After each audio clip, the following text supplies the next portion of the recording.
Hello everyone, in this video we are going to discuss very important numerical problems based on an important chapter of class 12th chemistry, that is electrochemistry. So before watching this video you have to watch all the videos of the topics of electrochemistry so that you can understand the numerical problems of the chapter. So let's start. The first question is calculate delta G naught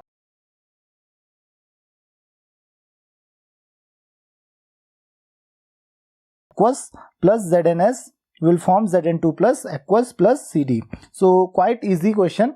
So what is given, that is E naught CD2 plus by CD और E naught Zn2 plus by Zn. मतलब reduction potential आपको given है और यहाँ पे आपको calculate करना है delta G naught and log Kc. तो आपको ऑब्वियसली वैल्यू पता है. What is the value of delta G?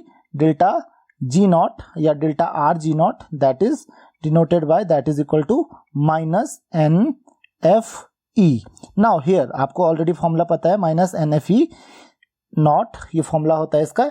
यहाँ पे N is the number of electrons in the reaction.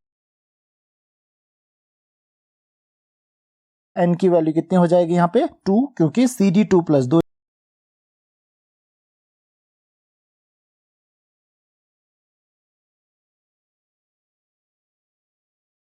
Then F is Faraday भी दी होगी तो आपको पता होना चाहिए.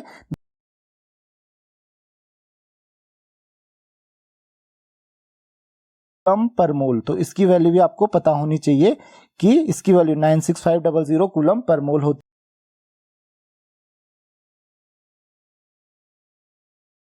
है. तो स्टैंडर्ड ईएमएफ की वैल्यू आपको पता होनी चाहिए, that is equal to E naught cathode minus E naught anode. तो इसका ध्यान रखना, E naught cathode minus E naught anode.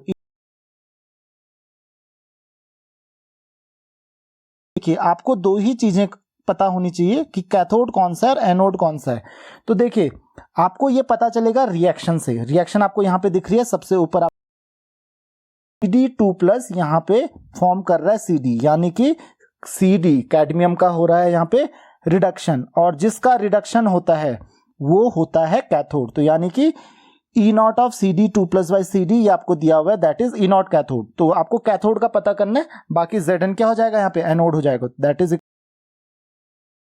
Minus 0.403. यहाँ पे वैल्यू केयरफुली पुट कीजिए, माइनस 0.763. तो इसका ध्यान रखिए, माइनस यहाँ पे दो बार आएगा क्योंकि यहाँ पे ऑलरेडी वैल्यू नेगेटिव है. तो सोच समझ के वैल्यू पुट कीजिए. बहुत सारे बच्चे गलती कर देते हैं यहाँ पे. तो जो वैल्यू आएगी that is equal to minus 0.403, ये प्लस हो जाएगा हमारे पास 0.763. तो इसकी जो वैल्यू आ रही है that is equal to positive आ रही है हमारे पास, that is equal to 0.36 volt. The value is 0.36 volt. ये वैल्यू हो गई हमारे पास E नॉट की. और अब आपको सीधे डेल्टा G की वैल्यू कैलकुलेट करनी है. तो डेल्टा G की वैल्यू आप कैसे कैलकुलेट कर लोगे? डेल्टा G का मैंने अभी आपको फॉर्मूला बताया था. डेल्टा G इक्वल टू क्या होता है? Minus NFE. तो डेल्टा R G नॉट जो वैल्यू होगी इसकी that is equal to minus N कितना है हमारे पास? दैट इज 2 इंटू F की वैल्यू है 96500 और into 0.36 that is E nought की वैल्यू भी आपको ऑलरेडी पता है. तो आप आंसर यहां से इजीली कैलकुलेट कर सकते हो. The answer of the question is 6948 joule per mole. ये चीज ध्यान रखिए, पर मोल में आपका आंसर आएगा. तो ये तो वैल्यू हो गई आपको G नॉट की. अब आपको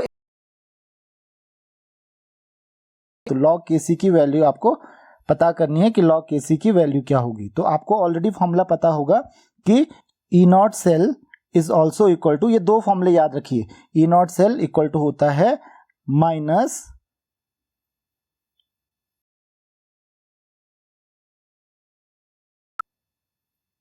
RT by NF log Kc. अब यहां पे आपको T टेम्परेचर दिया नहीं हुआ है, तो टेम्परेचर हम रूम टेम्परेचर ले लेते हैं, दैट इज 298 केल्विन. और N की वैल्यू आपको ऑलरेडी पता है, F की वैल्यू ऑलरेडी पता है. E नॉट सेल हम ऑलरेडी कैलकुलेट कर चुके हैं, दैट इज 0.36. तो वैल्यू यहाँ पे आप पुट करेंगे, तो वैल्यू पुट कीजिए तो ये क्या हो जाएगा equation, that is 0.36 equal to minus 2.303 into R की वैल्यू होती है 8.314 इंटू टी की जो वैल्यू होती है temperature that is 298 kelvin divided by आपके पास एन की वैल्यू आपको पता है 2 इंटू दूसरी जो वैल्यू आपके पास F that is 96500 into log K C भी यहाँ पे आपके पास आ जाएगा। तो आपको लॉग के सी की ही वैल्यू पूछी गई है, तो बाकी सारी वैल्यूज आपको पता है। आप मुझे कमेंट्स में आंसर करके बताइए कि लॉग के सी की वैल्यू क्या होगी।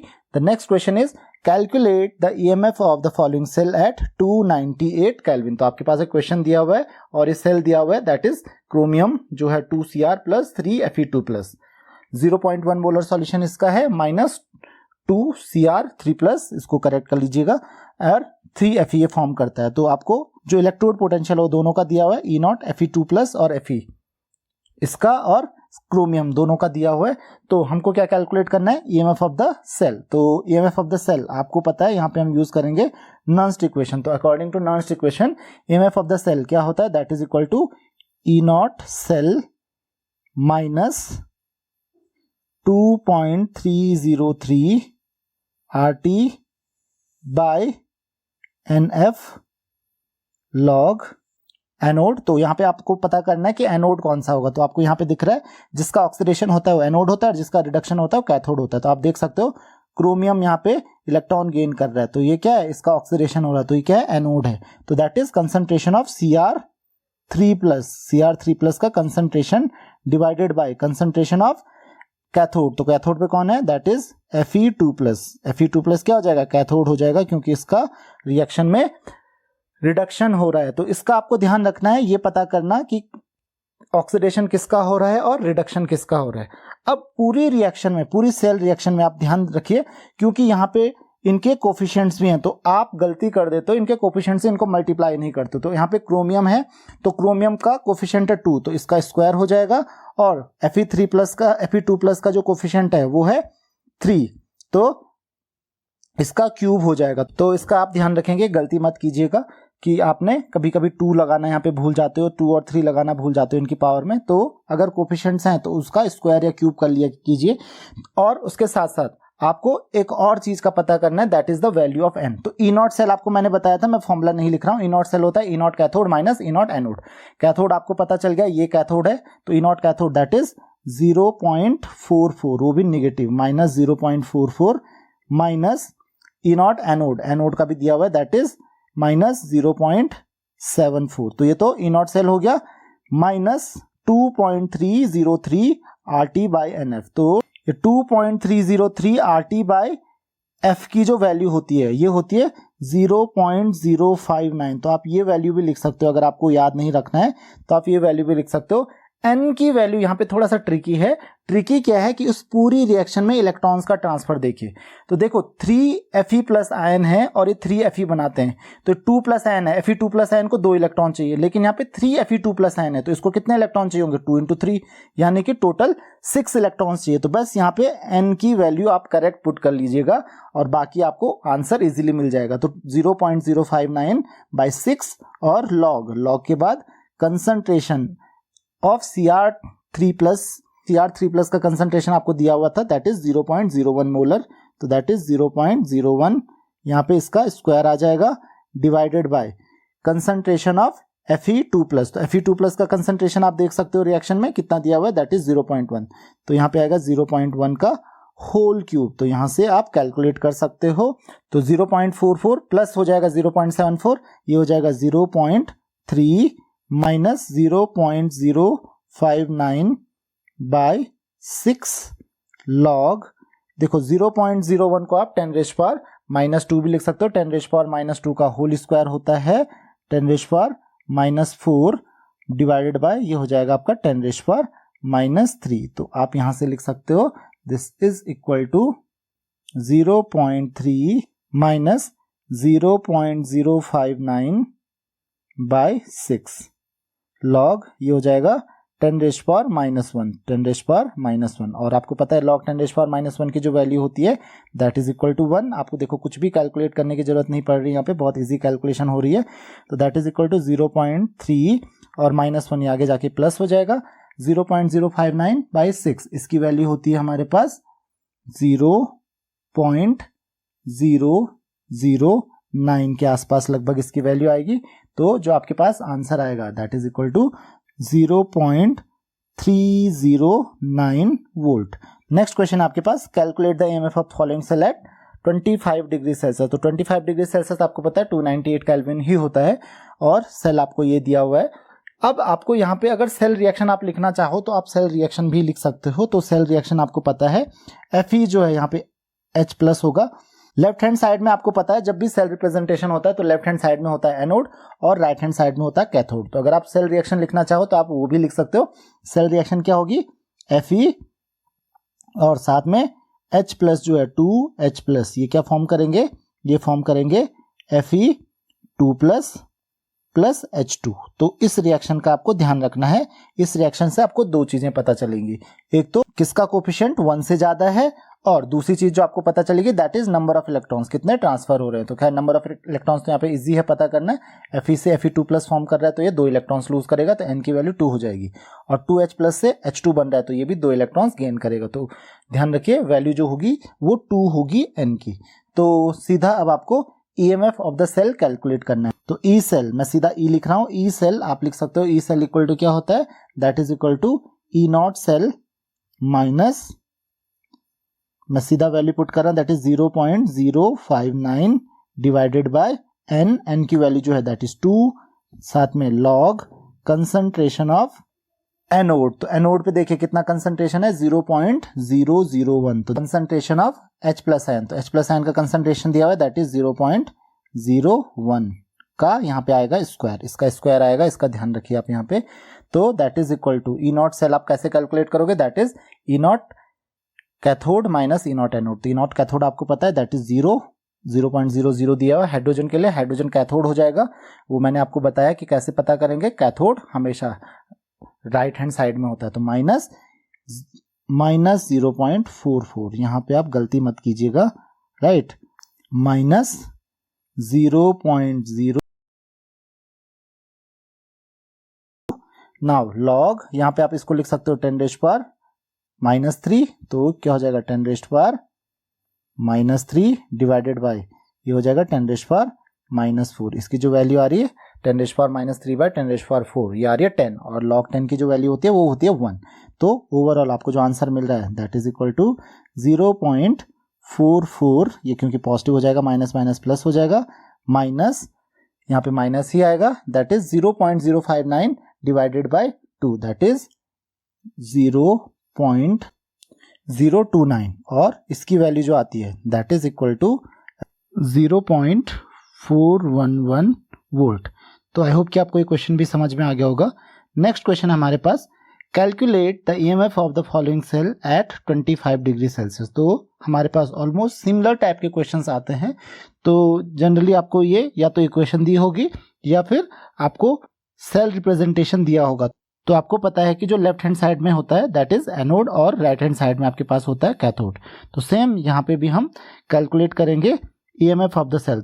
तो ईएमएफ ऑफ सेल आपके पास हो जाएगा E equal to E0 cathode. तो E0 कैथोड ये रहा हमारे पास, दैट इज 0 माइनस जो Zn है हमारे पास ये है एनोड। तो एनोड के लिए आपको दिया हुआ that is minus 0.763 minus 0.059 by n।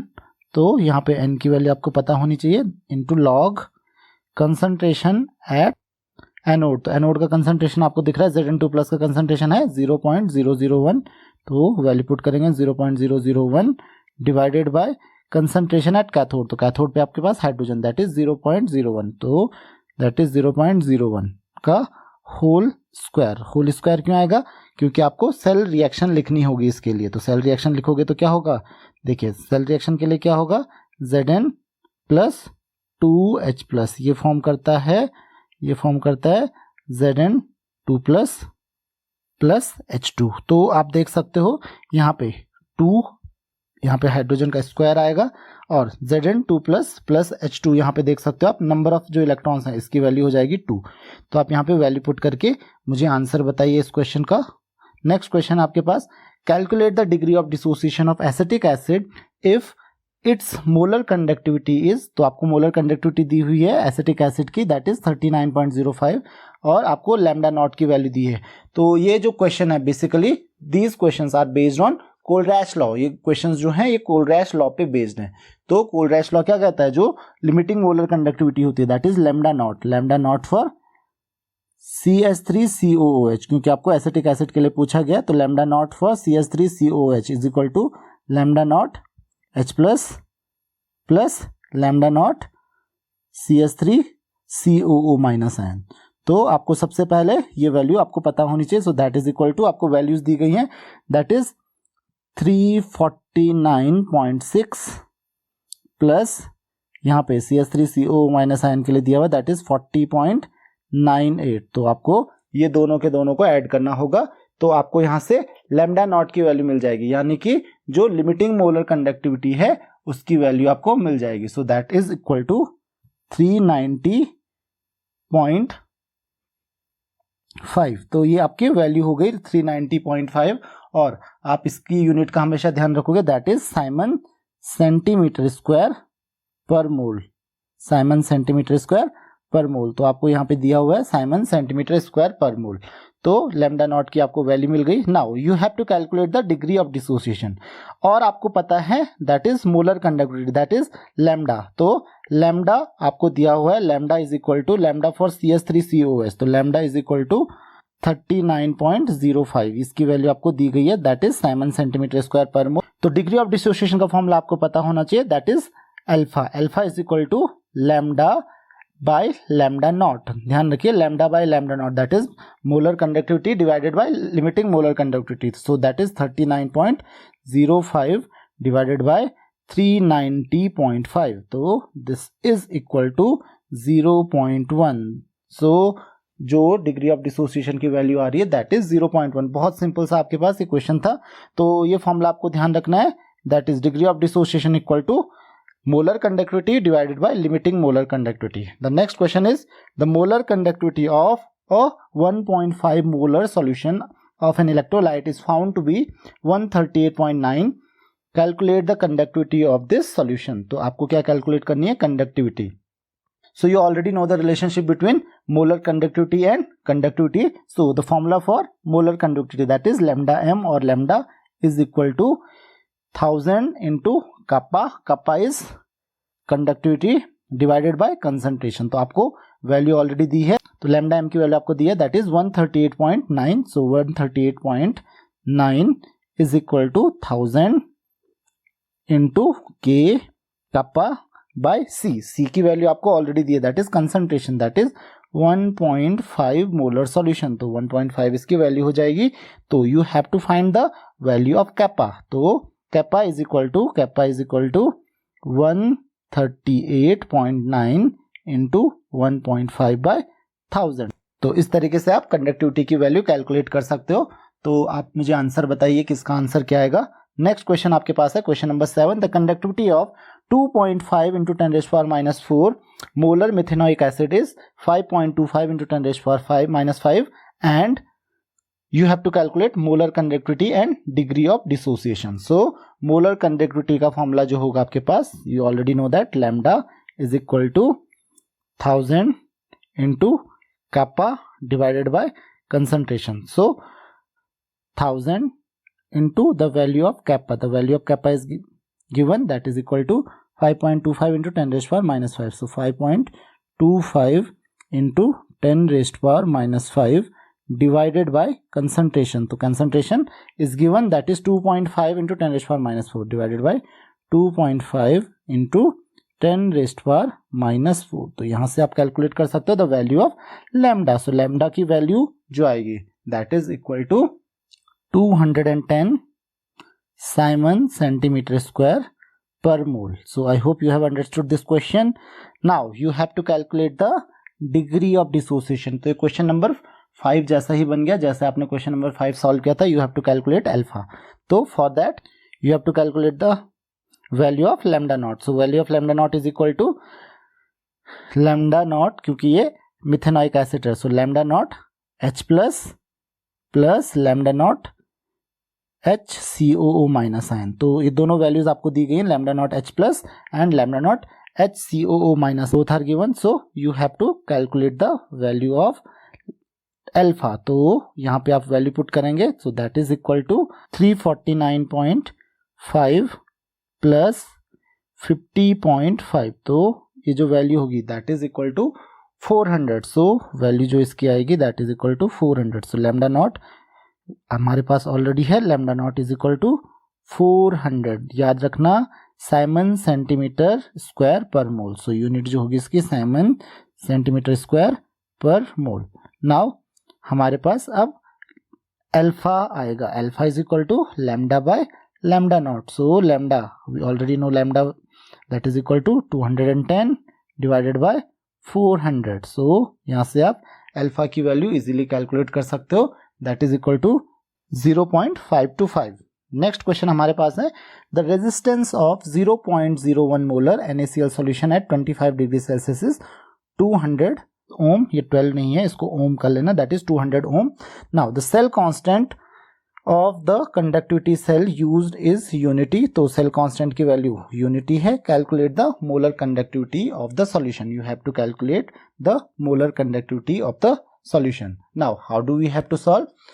तो आपको ऑलरेडी पता है the value of lambda nought. आपको क्या कैलकुलेट करना है, molar conductivity. So the value of lambda, lambda equal to 1000 into kappa into concentration. Now what is given to us, molarity. Molarity यानी कि concentration. So concentration is 0.01 molar. And what else is given, resistance. Resistance is 200 ohm. तो R is equal to 200 ohm. And the third thing that is cell constant. Cell constant is L by A. ध्यान रखिए L by A की जो value है that is unity, that is 1 per centimetre. तो per centimetre इसकी unit होगी, so that is 1 unity इसकी value है. Now we have to calculate the molar conductivity. उसके लिए मोलर कंडक्टिविटी के लिए मुझे कैपा की वैल्यू पता होना जरूरी है. तो पहले मैं कैपा की वैल्यू पता करूंगा और तब जाके हमें वैल्यू पता चलेंगी. Now we have to calculate kappa. So what is the formula for kappa. तो conductivity is equal to 1 by R into L by A. तो L by A is cell constant, R is given, so that is equal to 1 by 200 into 1. So this is kappa, this is the value of kappa. Now kappa की value हमको मिल गई. All you have to do is to calculate the value of lambda. So lambda की value calculate करनी है. So lambda is equal to 1000 into kappa. kappa की जो value हमारे पास that is equal to 1 by 200. So 200 into concentration. So denominator में आपके पास ऑलरेडी कंसंट्रेशन था and that was equal to 0.01. तो यहां से आपको इजीली आंसर मिल जाएगा, that is equal to 500 siemens centimetre square per mole. तो ये आपको यूनिट मिल गई, Simon centimetre square per mole. तो ये आपका सॉल्यूशन हो जाएगा. आई hope you have understood this question. The next question is the value of lambda naught m of Al2SO4 whole thrice is 858 Simon centimeter per mole while that of lambda naught sulfate. तो sulphate के लिए जो है that is 160. तो कोलरैश law क्या कहता है कि Al2SO4 whole thrice, you already know that Al2SO4 whole thrice. तो Al2SO4 whole thrice जो है it will form two things. One is 2Al3 plus ion plus next we have is 3 sulfate ion, 3SO4 2 minus ion.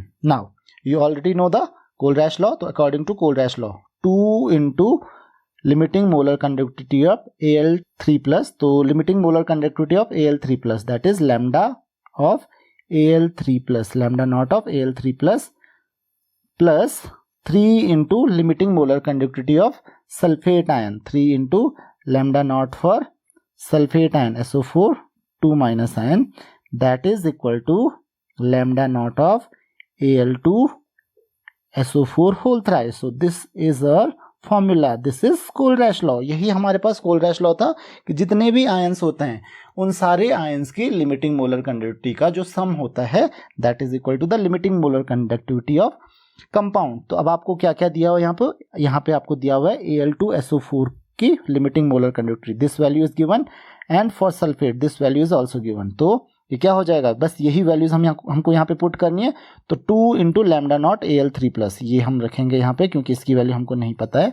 So we will put 2 into lambda naught Al3 plus, तो Al3 plus के लिए हमको calculate करना है plus 3 into lambda naught sulphate ion, तो sulphate ion के लिए given था दैट वाज इक्वल टू 160, तो इसकी वैल्यू थी 160 equal to lambda naught Al2SO4 whole thrice that was given 858। तो हमको Al3 प्लस के लिए कैलकुलेट करनी है, तो 2 into lambda naught Al3 plus, so that is equal to 858 minus 3 into 160 that is 480। So this will be equal to 858 minus 480 divided by 2 को इधर आप डिवाइड कर लोगे, सो इस तरह से आप 2 कैंसिल कर लेंगे, so this will be divided by 2। So your answer is very easy, that is equal to 189, और lambda not is the limiting molar conductivity, so unit is Simon centimeter square per mole. Please remember this unit, that is Simon centimeter square per mole. So I hope you have understood this question.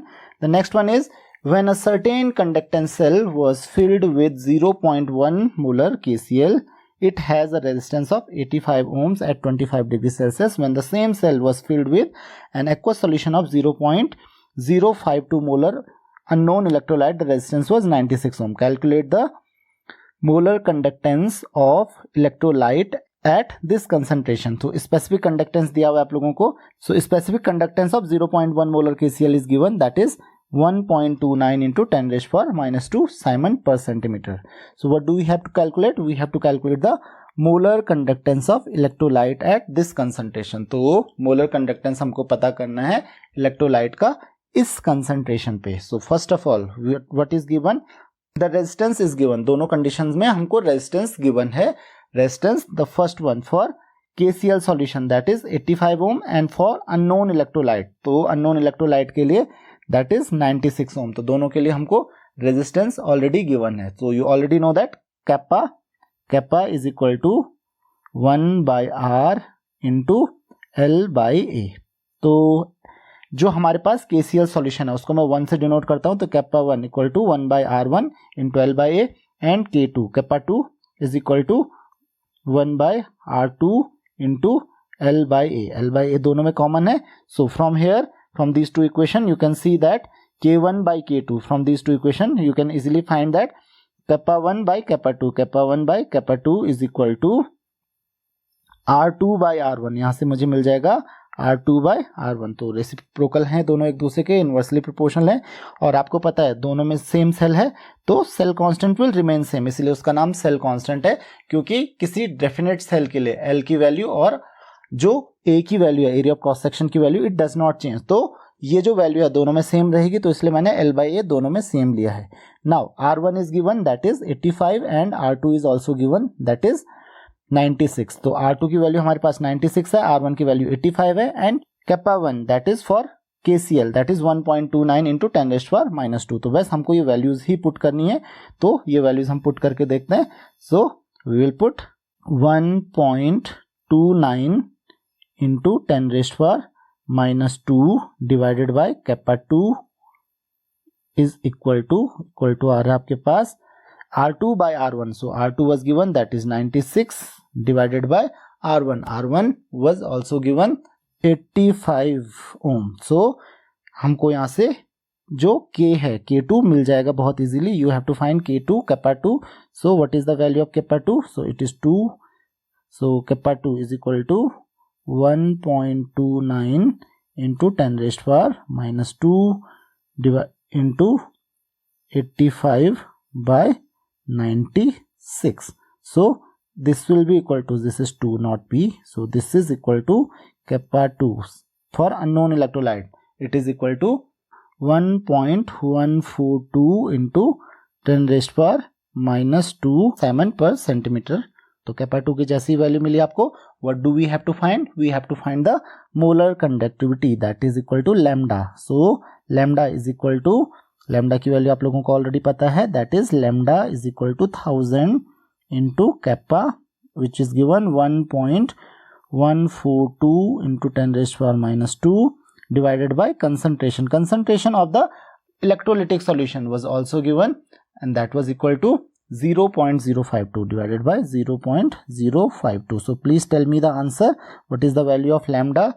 Next question is, the electrical resistance of a column of 0.5 molar NaOH solution of diameter 1 cm and length 50 cm is 5.55 into 10⁻³ ohm.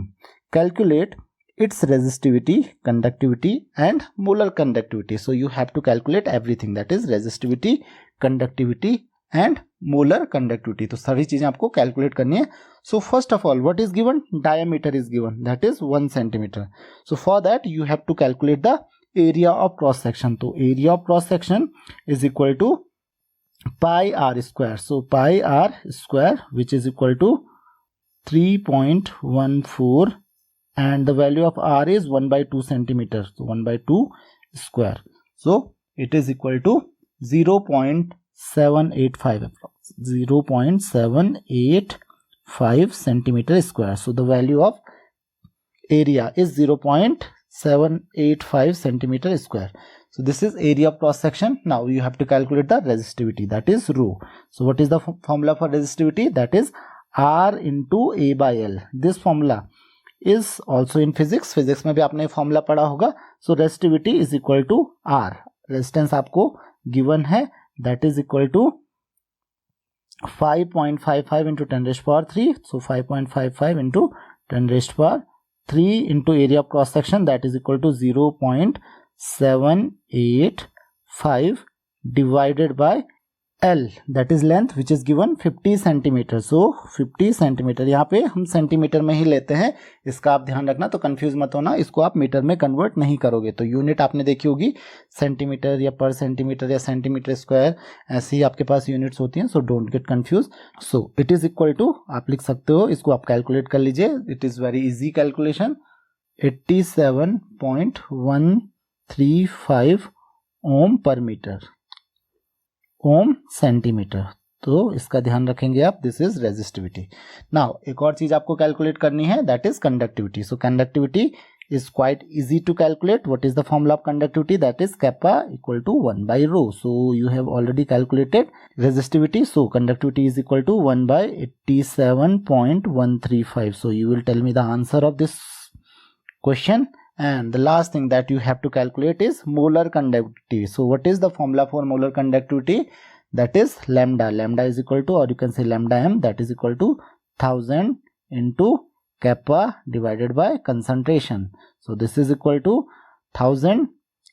You can say this is equal to 1000 into kappa. The value of kappa is already known, divided by concentration. So concentration is given in the question. So concentration is 0.05. 0.05. And what is the value of kappa? The value of kappa is 1/87.135. So 0.05 into 87.135. तो या तो आप ये value रख लीजिए या फिर आप पहले कैपा कैलकुलेट करके यहाँ पे वैल्यू पुट कर दीजिए. तो बहुत ही इजी क्वेश्चन से आपके पास हैं. The next question is lambda naught m for acetic acid, given that lambda naught m HCl is equal to 426, lambda naught for NaCl is 126 and for CH3COONA is 91. तो ये बहुत ही आसान आपके पास क्वेश्चन है.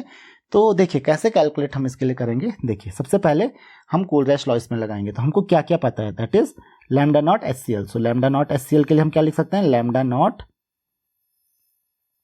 H plus, right, Kohlrausch law लगा के lambda nought H plus plus lambda nought Cl minus, that is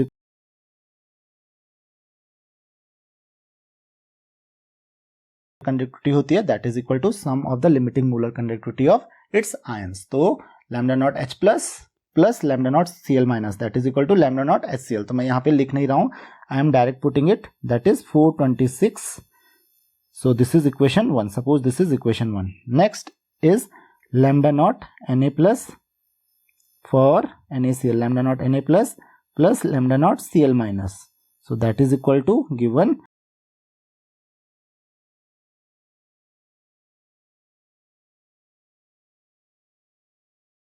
lambda naught CH3COO minus ion plus lambda naught for, so this is equation 3. Now you have to calculate it for acetic acid, that is CH3COOH. देखिए यहाँ पे एक बहुत छोटा सा काम हम लोगों को करना है. Please try to understand this. बहुत ही इजीली आप इसको समझ सकते हो, बहुत मुश्किल इसको समझना नहीं है. All we have to do is, क्योंकि हमको एसिटिक एसिड कैलकुलेट करना है एसिटिक एसिड के लिए, तो देखिए एसिटिक एसिड कैसे बनता है, that is CH3COOH. Now it requires CH3COO minus ion, that is in equation 3, and H plus ion, that is in equation 1. So what we have to do is add equation 1 and equation 3. सो क्या करेंगे हम, equation 1 plus equation 3 और उससे subtract कर लेंगे equation 2 को, तो माइनस इक्वेशन 2. ध्यान रखिए इक्वेशन 1 प्लस 3 माइनस 2, ध्यान रखिए 1 प्लस 3 माइनस 2. तो जब हम 1 प्लस 3 करेंगे सो दिस प्लस दिस, तो देखिए माइनस 2 करेंगे तो Na प्लस से Na प्लस कैंसिल हो जाएगा, Cl माइनस से Cl माइनस कैंसिल हो जाएगा. सो व्हाट इज लेफ्ट, हमारे पास क्या बचा है, केवल H प्लस और CH3COO माइनस आयन बचे हैं. सो that is lambda nought for CH3COO minus ion plus lambda nought for H plus ion. तो हमने क्या किया, equation 1 that is 426 plus equation 3 that is 91 minus equation 2 that is 126. तो बहुत easily ये क्वेश्चन आपके पास हो गया. तो ये हो गया आपका question solve. All you have to do is to use Kohlrausch law. और आपको पता है lambda nought CH3COO minus plus lambda nought H plus, that is lambda nought of CH3COOH, यही तो आपको चाहिए था, CH3COOH, and which is equal to 391. Unit is siemens centimetre square per mole. तो आप लिख लेना Simon centimetre square per mole. So I hope you have understood this question. Now the next question is calculate the standard cell potential of galvanic cell in which the following reactions take place. तो आपको reactions दे रखी हैं एक galvanic cell की, and you have to calculate the cell potential. So E naught cell is equal to E naught cathode. तो यहाँ पे cathode पता करना है आपको, कैथोड जिसका रिडक्शन हो रहा है, रिडक्शन किसका हो रहा है यहाँ पे, सिल्वर का. You can see Ag plus is forming Ag, तो यहाँ पे इसका रिडक्शन हो रहा है, right. It is gaining the electron, gain of electron is reduction. So मैं डायरेक्ट फॉर्मूला लिख लेता हूँ, E naught cathode that is 0.80 minus E naught anode that is 0.77, तो minus 0.77. So that is equal to 0.03 volt. तो आपको easily E naught cell पता चल गया, EMF ऑफ द सेल पता चल गया. Now all you have to calculate is delta G. तो डेल्टा G की वैल्यू कैलकुलेट करनी है, that is delta G naught. तो डेल्टा G naught आपको ऑलरेडी पता है, that is equal to minus NFE naught. अब यहाँ पे इलेक्ट्रॉन्स का ध्यान रखना है, what is the value of N is the number of electrons. तो यहाँ पे आप देख सकते हो सिल्वर आयन एक इलेक्ट्रॉन गेन करता है यहाँ पे, और Fe2 प्लस क्या करता है, एक इलेक्ट्रॉन लूज करता है, इसीलिए वो Fe3 प्लस बनाता है. तो N की वैल्यू यहाँ पे 1 होगी. प्लीज डोंट गेट कंफ्यूज, इसमें आपको बिल्कुल भी कंफ्यूज नहीं होना है. सो N the value of N is 1 into F, that is 96500 into E naught, that is equal to 0.03. so minus 1 into 96500 into 0.03. तो आप इजीली इस वैल्यू को कैलकुलेट कर सकते हो, that is equal to minus 2895 minus 2895. So I hope कि आपको ये चीज समझ में आ गई होगी. That is joule, free energy है, that is joule per mole. तो जूल पर मोल इसकी यूनिट हो जाएगी. तो आई होप कि आपको ये क्वेश्चन भी समझ में आ गया होगा. The next thing you have to calculate is equilibrium constant. So what is the value of equilibrium constant. तो इक्विलिब्रियम कांस्टेंट की आपको वैल्यू कैसे पता चलेगी, तो आपको फॉर्मूला पता होगा एक. So the value of equilibrium constant is calculated by the value of delta G. तो डेल्टा G की वैल्यू आपको पता होनी चाहिए.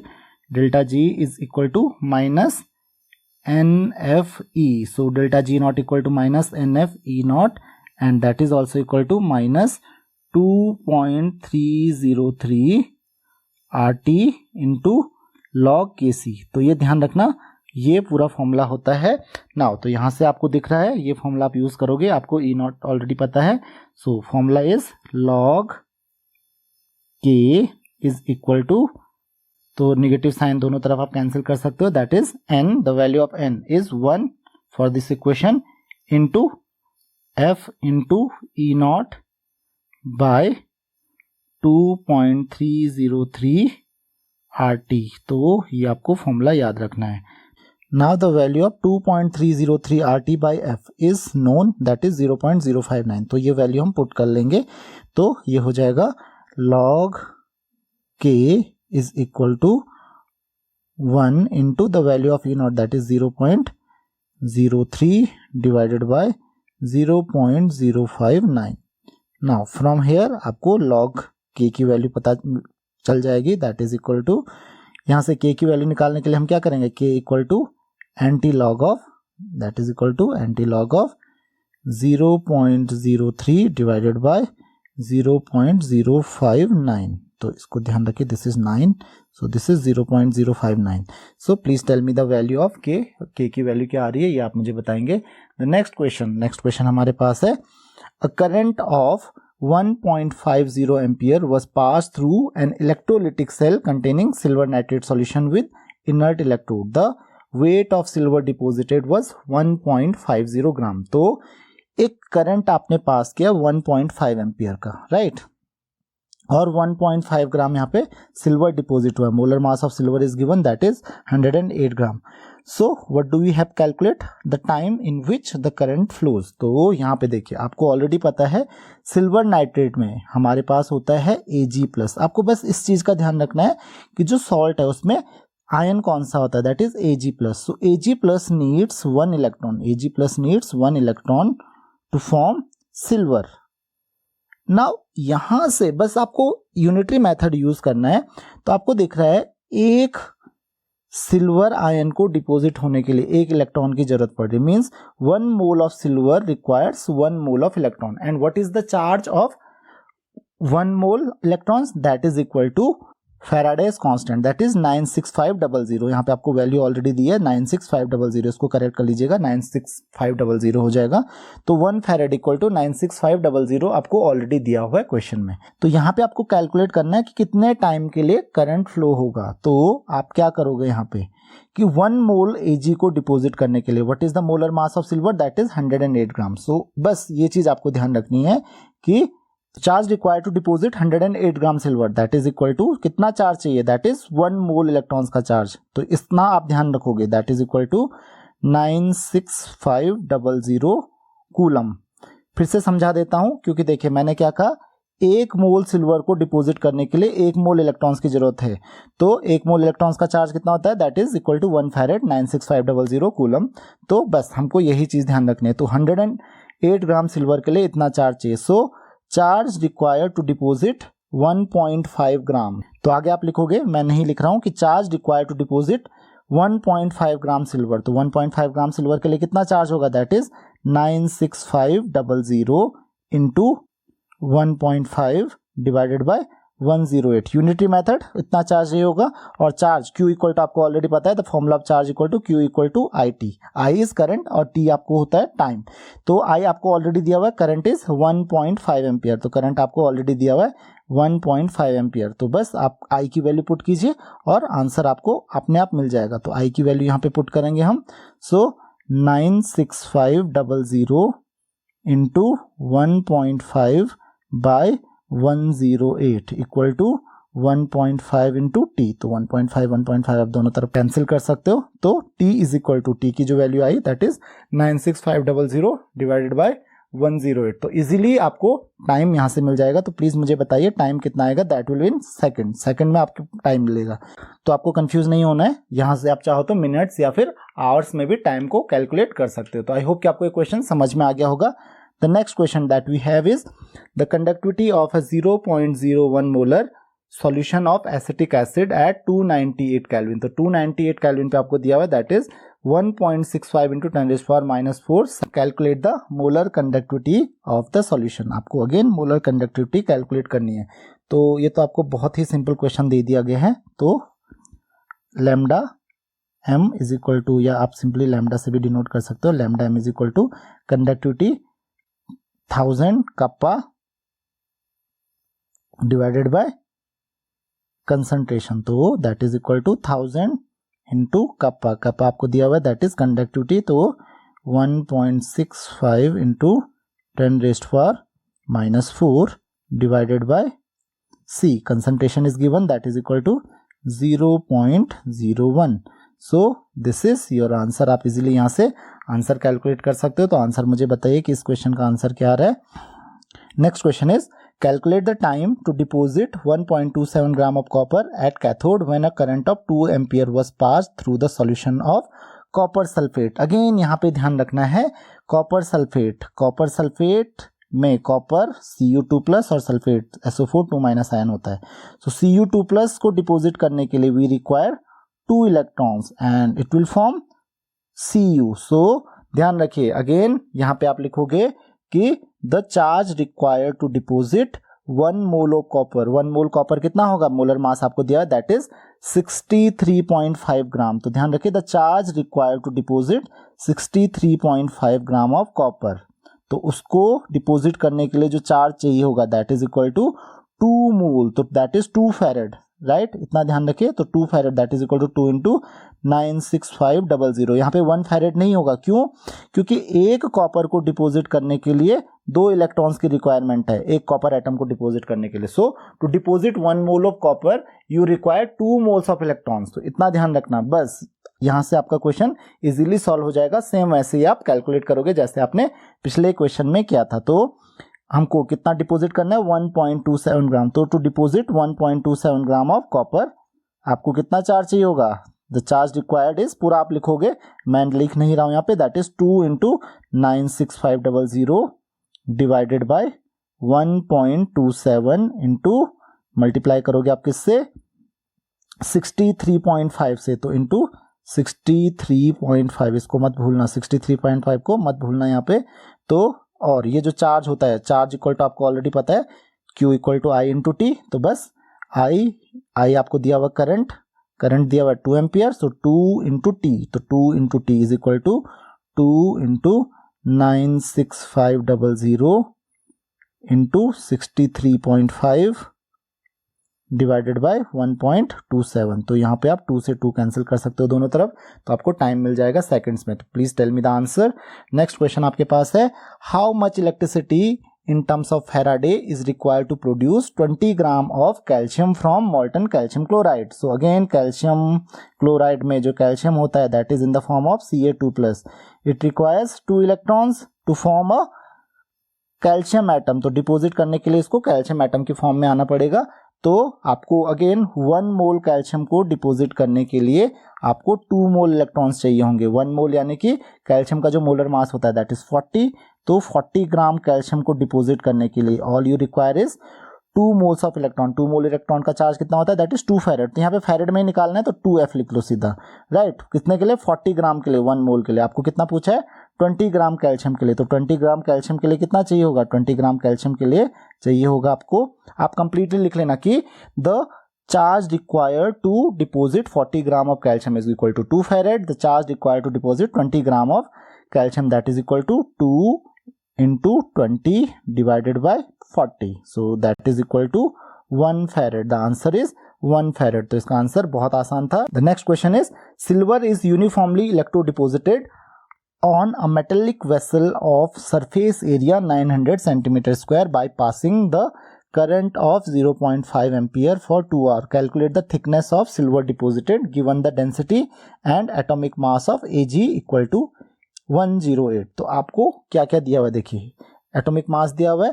तो आपको कुल मिला के आपको सबसे पहले क्या कैलकुलेट करना पड़ेगा, कैलकुलेट करना पड़ेगा आपको the mass of the silver deposited. तो mass of the silver deposited आपको ऑलरेडी पता है, क्योंकि आपको पता है कि Ag+ जो होता है, Ag+ + 1 electron requires to give Ag।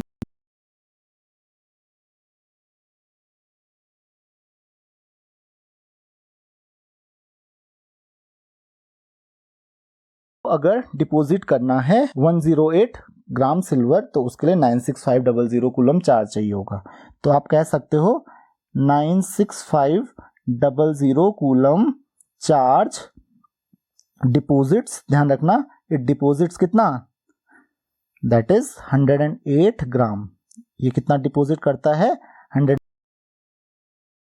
10500 coulomb deposit करता है 108 ग्राम चार्ज।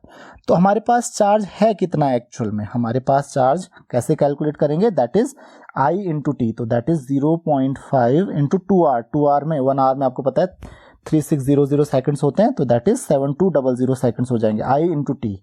तो कूलम, इतना कूलम हमारे पास चार्ज है, I इंटू टी, टाइम हमारे पास 2 आवर्स का, 2 आवर्स इक्वल टू 7200 सेकंड। तो इतना जो चार्ज होगा ये कितना मास डिपॉजिट करेगा, तो कितना मास डिपॉजिट करेगा, सबसे पहले हम मास कैलकुलेट करेंगे। तो that is equal to 108 divided by 96500 into 0.5 into 7200, तो ये होता है हमारे पास लगभग 3600।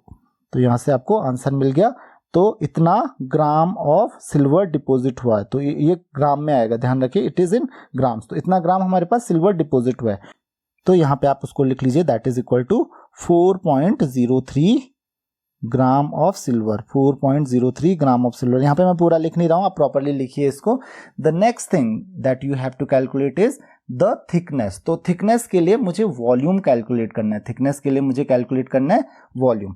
वॉल्यूम क्यों कैलकुलेट करना है, क्योंकि आपको पता है दैट इज डेंसिटी। डेंसिटी आपको गिवन है, तो डेंसिटी इक्वल टू हो जाएगा mass by volume, right, mass by volume. ये आपका डेंसिटी का फॉर्मूला होता है, ये आपने बचपन में पढ़ा हुआ है। नाउ मास तो मुझे मिल गया सिल्वर का, इतना डिपॉजिट हुआ है, दैट इज 4.03 ग्राम, राइट। अब मुझे डेंसिटी भी पता है, डेंसिटी आपको क्वेश्चन में दी गई है, तो हम यहां से वॉल्यूम कैलकुलेट करेंगे। तो वॉल्यूम इक्वल टू क्या हो जाएगा, वॉल्यूम इक्वल टू आप देख सकते हो यहां से, वॉल्यूम इक्वल टू हो जाता है मास डिवाइडेड बाय डेंसिटी। मास को आप मास से डेंसिटी को डिवाइड कर लोगे तो आपको वॉल्यूम भी मिल जाएगा।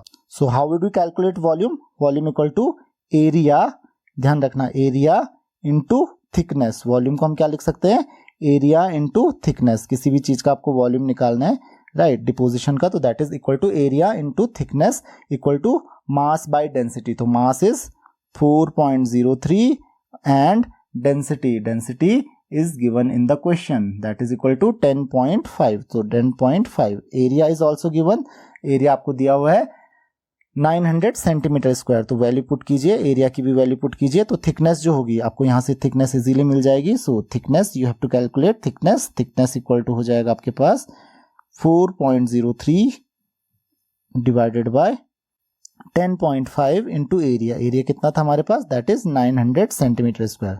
तो यहां से आपको बहुत इजीली थिकनेस मिल जाएगी। So you can calculate thickness from here. तो जरा आंसर बताइए मुझे कमेंट में, what is the thickness of the deposition. Next है आपके पास, how many moles of mercury will be produced by electrolysing 10 mole HgNO3 whole twice solution with a current of 2 ampere for 3 hours. तो again यहाँ पे आपको already पता है कि जो HgNO3 होल ट्वाइस है, in this Hg2+ ion is there. तो Hg2+ आयन आपको दिख रहा है, it requires 2 electrons to deposit Hg। Silver को डिपोजिट करने के लिए 2 इलेक्ट्रॉन्स चाहिए। 1 मोल Hg को डिपोजिट करने के लिए you require 2 mole of electrons, that is it requires, पूरा लिखिए आप, 1 mole Hg requires 2 moles of electron, that is 2 moles of electron has 2 into 96500 coulomb charge. तो इतना आपको चार्ज चाहिए होगा, राइट।